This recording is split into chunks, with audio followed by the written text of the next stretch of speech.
भत्ता को नहीं राज्य सरकार कैबिनेट रे बड़ निष्पत्ति नहीं पूर्वर जो 80% अर्थात भिन्नक्षम जी 80% रु अधिक रही 1200 टंका पाउथला जहाँकि वर्तमान समय 3500 टंका हब ठीक से हीपरी जो माने 80 वर्ष रु अधिक वर्ग रही भत्ता वर्तमान समय बढ़ी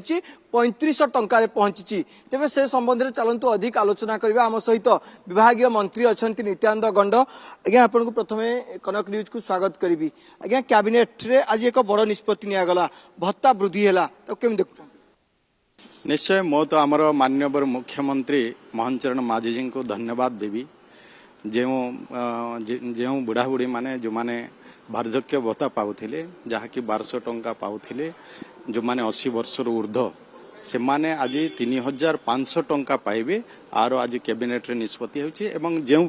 जो माने जो 80% रु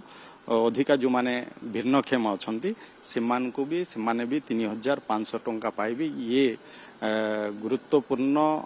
आज निष्पत्ति आज कैबिनेट रे हेछि निश्चय जो मानक पाई अति जरूरी आवश्यक थिला जो मानकर जीवन जीविका पाई असुविधा होथिला आज आम सरकार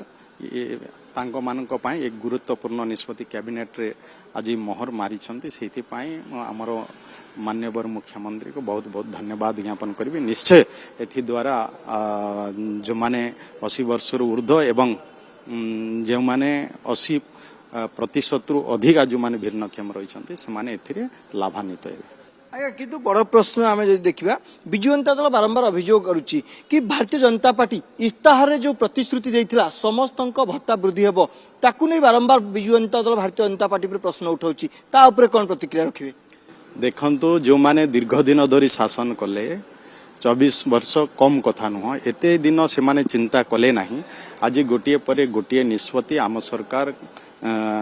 निष्पत्ति नहीं चली तेणु देखंतु जो मान तांकर अधिकार ही नहीं कहवाटा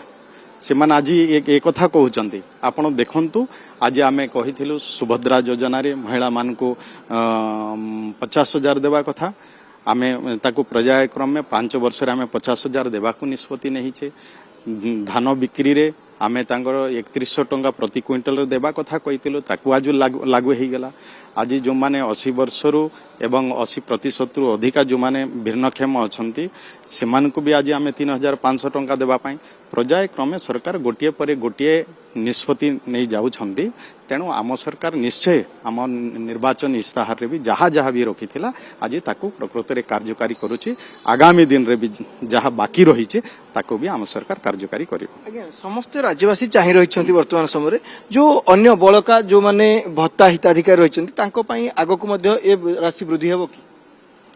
देखंतु आम सरकार वर्तमान को जहाँ निष्पत्ति नहीं छु आगामी दिन रे ता पई भी आम सरकार विचार करिवो एवं निश्चय तांको भी न्याय देबा पई व्यवस्था करिवो जहाँ मध्य आपण प्रतिक्रिया शुणुले मंत्री नित्यानंद गंड जहाँ कहवा कथा रही खूब शीघ्र राज्य सरकार अन्य जो निर्वाचन इस्ताहार जहाँ प्रतिश्रुति आइतला ताकू पालन करने राज्य सरकार प्रस्तुति करिसंती एवं जो माने मध्य बड़का वर्ग रहिले से मानक कथा मध्य राज्य सरकार वर्तमान समय विचार को नउथवा जहाँ मंत्री स्पष्ट करिसंती